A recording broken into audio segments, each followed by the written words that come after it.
Welcome to the Ganesh series. Video last ನೋಡಿ ಒಂದು like share subscribe ಮಾಡ್ಕೊಳ್ಳಿ. ಇವತ್ತಿನ ಪ್ರಿವ್ಯೂ ಮ್ಯಾಚ್ ಬಂದ್ಬಿಟ್ಟು ಪಾಕಿಸ್ತಾನ್ ವರ್ಸಸ್ ಇಂಡಿಯಾ. ಮೇನ್ ಗುರು ಹೈ ಇಂಟೆನ್ಷನ್ ಮ್ಯಾಚು ಇದು.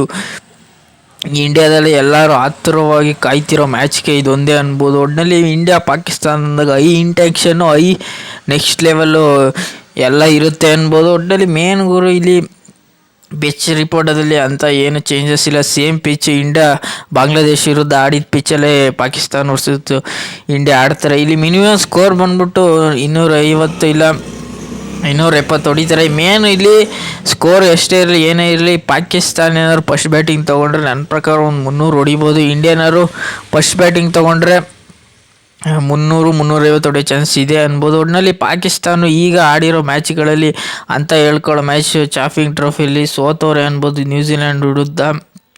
ಒಟ್ಟಿನಲ್ಲಿ ಇವರು ಬೌಲಿಂಗು ಒಂದು ಲೆವೆಲ್ಗಿದೆ, ಬ್ಯಾಟಿಂಗು ಅಂತ ಹೇಳ್ಕೊಳ್ಳೋ ಬ್ಯಾಟಿಂಗ್ ಇಲ್ಲ ಪಾಕಿಸ್ತಾನ ಕಡೆ ಅನ್ಬೋದು. ಒಟ್ಟಿನಲ್ಲಿ ಮೇನ್ ಗುರುಲಿ ಟಾಸ್ ಮ್ಯಾಟ್ರ್ ಆಗುತ್ತೆ ಅಂದರೆ ಹೌದು, ಟಾಸ್ ಮ್ಯಾಟ್ರ್ ಆಗುತ್ತೆ, ಸಿಕ್ಕಾಪಟ್ಟೆ ಟಾಸ್ ಮ್ಯಾಟ್ರ್ ಆಗುತ್ತೆ ಅನ್ಬೋದು. ಇಲ್ಲಿ ಸ್ಕೋರು ಮ್ಯಾಟ್ರ್ ಆಗುತ್ತೆ, ಟಾಸು ಮ್ಯಾಟ್ರ್ ಆಗುತ್ತೆ ಅನ್ಬೋದು. ಮೇನು ಇಲ್ಲಿ ಇಂಡಿಯಾ ಟೀಮಲ್ಲಿ ಒಂದು ಲೆವೆಲ್ಗೆ ಹೈ ಇಂಟೆನ್ಷನ್ ಇದ್ದಿದ್ದು. ಇಲ್ಲಿ ಇಂಡಿಯಾ ಟೀಮು ತುಂಬ ಚೆನ್ನಾಗಿದೆ ಅನ್ಬೋದು. ಈ ರೋಹಿತ್ ಶರ್ಮಾ ಸಿಕ್ಕಾಪಟ್ಟೆ ಅಗ್ರೆಸಿವ್ ಇಂಟೆಂಟ್ನ ಹೋದ ಮ್ಯಾಚಲ್ಲಿ ಚೆನ್ನಾಗಿ ಆಡೋದು. ಶುಭ್ಮನ್ ಗಿಲ್ ಅಂತೂ ನೆಕ್ಸ್ಟ್ ಲೆವೆಲ್ ಅಗ್ರೆಸಿವ್ ಇಂಟೆಂಟ್ನ ತೋರಿಸ್ರು ಅನ್ಬೋದು. ಮೇನ್ ಇಲ್ಲಿ ವಿರಾಟ್ ಕೊಹ್ಲಿ ಮತ್ತು ಇಲ್ಲಿ ಶ್ರೇಯಸ್ ಅಯ್ಯರ್ ಮೇಲೆ ಸಿಕ್ಕಾಪಟ್ಟೆ ಎಕ್ಸ್ಪೆಕ್ಟೇಷನ್ ಇದೆ, ಅವರು ಚೆನ್ನಾಗಿ ಆಡಬೇಕು. ಇಲ್ಲಿ ಶ್ರೇಯಸ್ ಅಯ್ಯರು ಚೆನ್ನಾಗಿ ಆಡಿದ್ರು, ಇಲ್ಲಿ ವಿರಾಟ್ ಕೊಹ್ಲಿ ಸಿಕ್ಕಾಪಟ್ಟೆ ಸ್ಪಿನ್ಗೆ ಸ್ಟ್ರಗಲ್ ಪಡ್ತಾರೆ ಅನ್ಬೋದು. ಇಲ್ಲಿ ರಾಹುಲ್ ಅಷ್ಟೇ ಚೆನ್ನಾಗಿ ಆಡ್ತಾರೆ. ಇಲ್ಲಿ ಅಕ್ಷಯ್ ಪಟೇಲು ಒಂದೊಂದು ಟೈಮ್ ಔಟ್ ಆಗ್ತಾರೆ ಅನ್ಬೋದು. ಮೇನು ಇಲ್ಲಿ 2019ರಲ್ಲಿ ರವೀಂದ್ರ ಜಡೇಜಾ ಮತ್ತು ಹಾರ್ದಿಕ್ ಪಾಂಡ್ಯ ಒಂದು ಪಾರ್ಟ್ನರ್ಶಿಪ್ನ ಮಾಡಿದರು. ಆ ಟೈಮಲ್ಲೂ ಇಂಡಿಯಾ ಸೋತಿತ್ತೇನೋ ಮೋಸ್ಟ್ಲಿ. ಅವರಿಬ್ಬರು ಪಾರ್ಟ್ನರ್ಶಿಪ್ ತುಂಬ ಮುಖ್ಯ, ಅವರಿಬ್ಬರು ಆಡೋದು ತುಂಬ ಮುಖ್ಯ ಅನ್ಬೋದು. ಒಟ್ಟಿನಲ್ಲಿ ಟೀಮಲ್ಲಿ ಏನಾದರೂ ಚೇಂಜಸ್ ಇದೆ ಅಂದರೆ ನನ್ನ ಪ್ರಕಾರ ಬೌಲಿಂಗಲ್ಲಿ ಚೇಂಜಸ್ ಇರೋ ಚಾನ್ಸ್ ಇದೆ ಅನ್ಬೋದು. ಯಾಕೆಂದರೆ ಬೌಲಿಂಗಲ್ಲಿ ನನ್ನ ಪ್ರಕಾರ ಇಲ್ಲಿ ಕುಲ್ದೀಪ್ ಯಾದವ್ ಬದಲು ಇಲ್ಲಿ ವರುಣ್ ಚಕ್ರವರ್ತಿ ಆಡೋ ಚಾನ್ಸ್ ಇದ್ರೂ ಇರ್ಬೋದು. ಯಾಕೆಂದರೆ ಇಲ್ಲಿ ಎಕ್ಸ್ಪೀರಿಯನ್ಸ್ ಪ್ಲೇಯರು ಇರೋ ಚಾನ್ಸ್ ಇರುತ್ತೆ ಅನ್ಬೋದು.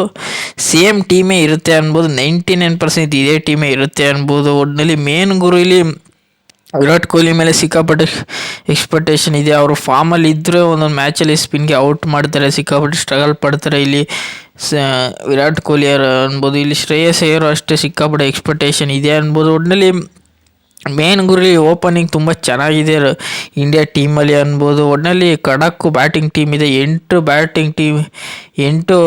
ಬ್ಯಾಟ್ಸ್ಮನ್ ಇದೆ ಅನ್ಬೋದು. ಒಟ್ಟಿನಲ್ಲಿ ಆಲ್ರೌಂಡರಲ್ಲಿ ತುಂಬ ಚೆನ್ನಾಗಿ ಆಡ್ತಿದ್ದಾರೆ. ಹಾರ್ದಿಕ್ ಪಾಂಡ್ಯ ಆಗಲಿ, ರವೀಂದ್ರ ಜಡೇಜಾ ಆಗಲಿ, ಮೇನ್ ಇಲ್ಲಿ ಪಾಕಿಸ್ತಾನ ಮೇಲೆ ಚೆನ್ನಾಗಿ ಆಡೋದನ್ನು ನನ್ನ ಪ್ರಕಾರ ಇಲ್ಲಿ ಅಕ್ಷಯ್ ಪಟೇಲ್ ತುಂಬ ಚೆನ್ನಾಗಿ ಆಡ್ತಾರೆ ಅನ್ಬೋದು. ಒಟ್ಟಿನಲ್ಲಿ ಬೌಲಿಂಗಲ್ಲಿ ಇಲ್ಲಿ ಹರ್ಷಿತ್ ರಾಣಾ ಏನು ಚೇಂಜಸ್ ತರಲ್ಲ ಅನ್ಬೋದು. ಒಂದೇನಾದ್ರು ಮಿಸ್ ಆಗಿ ಚೇಂಜ್ ಮಾಡಿದ್ರು ಮಾಡ್ಬೋದು. ಒಟ್ಟಿನಲ್ಲಿ ಮೇನ್ ಗುರಿ ಟೋಟಲಾಗಿ ಇಂಡಿಯಾ ಟೀಮಲ್ಲಿ ಯಾರು ಇರ್ತಾರೆ ಅಂದರೆ Rohit Sharma as usual captain ಆಗಿರ್ತಾರೆ,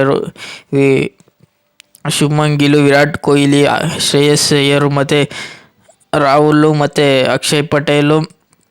ಆಲ್ರೌಂಡ್ ವಿಚಾರದಲ್ಲಿ ಮೇನು 3 ಆಲ್ರೌಂಡರ್ ಇರ್ತಾರೆ ಅನ್ಬೋದು, ಹಾರ್ದಿಕ್ ಪಾಂಡ್ಯ, ಅಕ್ಷಯ್ ಪಟೇಲ್, ರವೀಂದ್ರ ಜಡೇಜಾ. ಬೌಲಿಂಗ್ ವಿಚಾರದಲ್ಲಿ ನೋಡೋದಾದರೆ ಹರ್ಷಿತ್ ರಾಣಾ. ಮೇನು ಇಲ್ಲಿ ಒಂದು ಮಿಸ್ಟೇಕ್ ಆಗ್ತಿರೋದಂದರೆ ಇಲ್ಲಿ ಎಕ್ಸ್ಪ್ರೆಸ್ ಸಿಂಗ್ನ ಆಡಿಸ್ತಿಲ್ಲ, ಅವರು ಇಂಜುರಿನ ಏನೋ. ಒಟ್ಟಿನಲ್ಲಿ ನನ್ನ ಪ್ರಕಾರ ಇಲ್ಲಿ ಚಾಂಪಿಯನ್ ಟ್ರೋಫಿಯಿಂದನೇ ಅವರು ಆಚೆ ಉಳಿದಿದ್ದಾರೆ ಅನ್ಬೋದು. ಅವರು ಟೀಮಲ್ಲಿ ಸ್ಕ್ವಾಡಲ್ಲಿ ಇದ್ದರು, ಒಟ್ಟಿನಲ್ಲಿ ಅವರು ಆಚೆ ಉಳಿದಿದ್ದಾರೆ. ಒಟ್ಟಿನಲ್ಲಿ ಅದೊಂದು ಬ್ರೇಕಿಂಗ್ ನ್ಯೂಸ್ ಅನ್ಬೋದು. ಒಟ್ಟಿನಲ್ಲಿ ಬೌಲಿಂಗಲ್ಲಿ ಒಂದೇ ಒಂದು ಅಂದರೆ ವರುಣ್ ಚಕ್ರವರ್ತಿನ ಚೇಂಜ್ ಮಾಡೋ ಚಾನ್ಸಸ್ ಇದ್ದರೂ ಇರ್ಬೋದು. ಯಾಕೆಂದರೆ ಕುಲ್ದೀಪ್ ಯಾದವ್ ಒಂದೊಂದು ಸತಿ ಚೆನ್ನಾಗಿ ಆಡ್ತಾರೆ, ಒಂದೊಂದು ಸತಿ ಚೆನ್ನಾಗಿ ಬೌಲಿಂಗ್ ಮಾಡಲ್ಲ ಅನ್ಬೋದು. ಒಟ್ಟಿನಲ್ಲಿ ಮೇನ್ ಬೌಲಿಂಗಲ್ಲಿ ಹರ್ಷಿತ್ ರಾಣಾ, ಮೊಹಮ್ಮದ್ ಶಮಿ, ಕುಲ್ದೀಪ್ ಯಾದವ್ ಇರ್ತಾರೆ. ಟೋಟಲಾಗಿ ಇಷ್ಟು ಜನ ಇರ್ತಾರೆ ಅನ್ಬೋದು. ಒಟ್ಟಿನಲ್ಲಿ ಮೊಹಮ್ಮದ್ ಶಮಿ ಚಾಂಪಿಯನ್ ಟ್ರೋಫಿ ಅಂದಾಗೆಲ್ಲ ಟೆನ್ಷನ್ ಇರ್ತಾರೆ ಅನ್ಬೋದು. ಒಟ್ಟಿನಲ್ಲಿ ಮೇನ್ ಗುರು ಒಟ್ಟಿನಲ್ಲಿ ಇಂಡಿಯಾ ಚೆನ್ನಾಗಿ ಆಡಬೇಕು. ಒಟ್ಟಿನಲ್ಲಿ ಯಾವುದೇ ಕಾರಣಕ್ಕೂ ಮ್ಯಾಚ್ನ ಸೋಲ್ಬಾರ್ದು ಇಂಡಿಯಾ.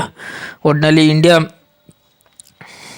ಟೋಟಲಾಗಿ ಆಡಿರೋದು ನೋಡಿದ್ರೆ ODI ಮ್ಯಾಚ್ ಮಾತ್ರ 135 ಮ್ಯಾಚಲ್ಲಿ ಇಲ್ಲಿ ಇಂಡಿಯಾ 57 ಮ್ಯಾಚ್ನ ಗೆದ್ದಿರ್ಬೋದು, ಈ ಪಾಕಿಸ್ತಾನ 73 ಮ್ಯಾಚ್ನ ಗೆದ್ದಿರ್ಬೋದು. ಇದೇನು ಮ್ಯಾಟ್ರ್ ಆಗಲ್ಲ, ನಂಬರ್ಸ್ಗಳು ಏನು ಮ್ಯಾಟ್ರ್ ಆಗಲ್ಲ. ಇಲ್ಲಿ ಮೇನ್ ಗುರು ಇಂಡಿಯಾ ಅಗ್ರೆಸಿವ್ ಇಂಟೆಂಟ್ನ ತೋರಿಸ್ತಾರೆ. T20ಲಿ ಅಗ್ರೆಸಿವ್ ಇಂಟೆಂಟ್ನ ಮೇನು ಇಲ್ಲಿ ಈ T20 ನಂಬರ್ ನೋಡೋದಾದರೆ ಚೆನ್ನಾಗಿ ಆಡ್ತಾರೆ. ODIಲಿ ಅಷ್ಟು ಚೆನ್ನಾಗಿ ಆಡಲ್ಲ ಅಂದ್ರೂ ಚಾಂಪಿಯನ್ ಟ್ರೋಫಿ ಅಂತಾಗೆಲ್ಲ ಚೆನ್ನಾಗಿ ಆಡ್ತಾರೆ ಅನ್ಬೋದು. ಪಾಕಿಸ್ತಾನ ಒಂದು ಲೆವೆಲ್ಗೆ ಚೆನ್ನಾಗಿ ಆಡ್ತಾರೆ. ಮೇನು ಇಲ್ಲಿ ಟಾಸ್ ಯಾರು ಗೆಲ್ತಾರೆ ಅವ್ರ ಮ್ಯಾಚ್ ಗೆಲ್ಲೋ ಚಾನ್ಸ್ ಇದೆ ಅನ್ಬೋದು.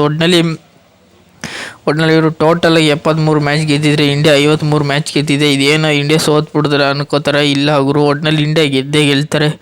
ಒಟ್ಟಿನಲ್ಲಿ ಮೇನ್ ಗುರು ಇಲ್ಲಿ ಟಾಸ್ ಸಿಕ್ಕಾಪಟ್ಟೆ ಮ್ಯಾಟ್ರ್ ಆಗುತ್ತೆ. ಒಟ್ಟಿನಲ್ಲಿ ಇಂಡಿಯಾ ಫೀಲ್ಡಿಂಗ್ ಕಡೆ ಆಗಲಿ ಕ್ಯಾಚಿಂಗ್ ಕಡೆ ಆಗಲಿ ಅವೆಲ್ಲ ಬಿಡೋಕ್ಕೆ ಹೋಗ್ಬಾರ್ದು, ಮತ್ತು ರನ್ಔಟ್ ಆಗಲಿ ಅವೆಲ್ಲ ಬಿಡೋಕ್ಕೆ ಹೋಗ್ಬಾರ್ದು. ಒಟ್ಟಿನಲ್ಲಿ ಚೆನ್ನಾಗಿ ಆಡಬೇಕು ಗುರು. ಒಟ್ಟಿನಲ್ಲಿ India versus Pakistan high intention match preview. ನಿಮಗೇನಾದ್ರು ಇಷ್ಟ ಇಲ್ಲ ಲೈಕ್ ಶೇರ್ ಸಬ್ಸ್ಕ್ರೈಬ್ ಮಾಡ್ಕೊಳ್ಳಿ. ಒಟ್ಟಿನಲ್ಲಿ